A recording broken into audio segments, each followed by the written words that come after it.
at C2E2. Found David from Team Kamen Rider. David, tell us a little bit about yourself. Yeah, like I said, I'm the leader of Team Kamen Rider. I'm a lifelong nerd. That's why I work here at Bandai.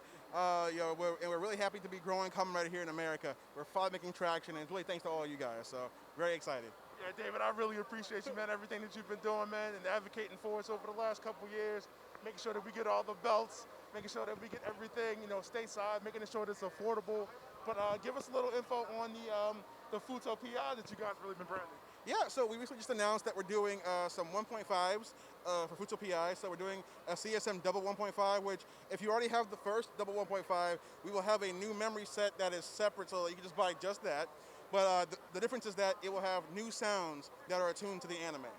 And then we'll also be doing a 1.5 of the Axel driver, which will also have new sounds tuned for the anime. Yeah, you always like those CSMs, man. I mean, they're already pretty pricey. So like, what you see with the memory drivers here for the Futo PI is that you have to buy that entire set again, or can you just get the memories by themselves? Yeah, so if you don't have the driver, you can buy the driver with the set, or if you already have the other driver, you can buy just the memories by themselves. Okay. Yeah. Now I see that you also re-releasing the 01 stateside. Is there going to be any major differences to that, or just in terms of price?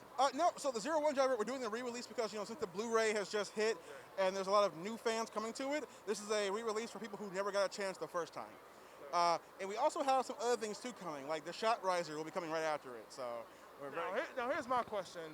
Now, are you guys just releasing drivers? Because I do notice that you release drivers, but then it's like you got to find everything else on your own. Like the keys, like the little mini stuff that really make it work. Are you guys going to try to get more of that stuff? Well, so for Kamen Rider Geeks, right now the plan is to bring in all the accessories as much as possible. So for this Kamen Rider, you should be able to get the belt and all of his accessories and everything. So we've made a lot of progress on that front.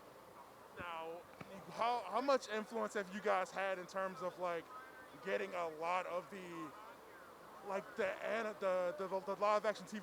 I mean, obviously that's Shout Factory, that's Mill Creek, that's whatever other companies that are out there working on that. How much influence have you guys had to make that come over here? Well, so we work really closely with Shout Factory and a lot of our partners in Japan. Obviously, we talk with Toei all the time. We often put in our ideas. We put in our fanboy requests. I keep putting in Gaim. I'm still waiting on that. But we also help them by gathering information. So like when we do like the surveys that we put on Team Kamen Rider's social media, we send those directly to Toei, to Shout Factory, and all that, so that they can see what people want.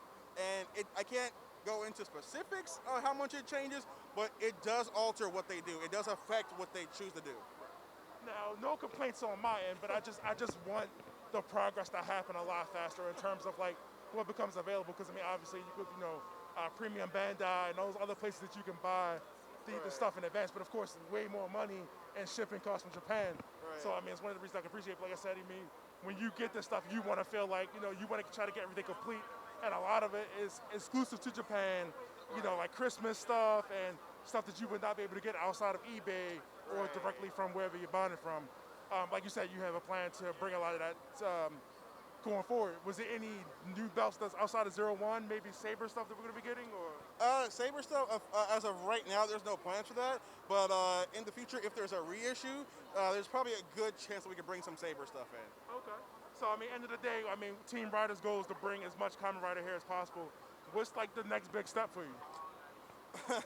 Well, we know a lot of people want Bandai SHF. Yeah. That's the next hill we got to climb. Okay. That's the next one. So we have the current year DX with Geats, which was a Herculean effort. It was like trying to punch the earth in the face. It was huge. We got that.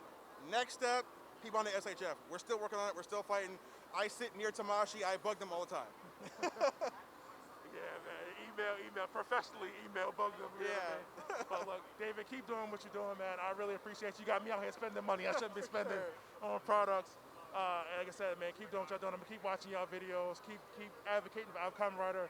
I'm happy to be getting Kuga on Blu-ray, man. And I know that has a lot to do with you guys and those surveys. And shout out to Shout Factory for bringing it over with the optional subtitles for the Grongi and everything. Yes. That was very cool. So.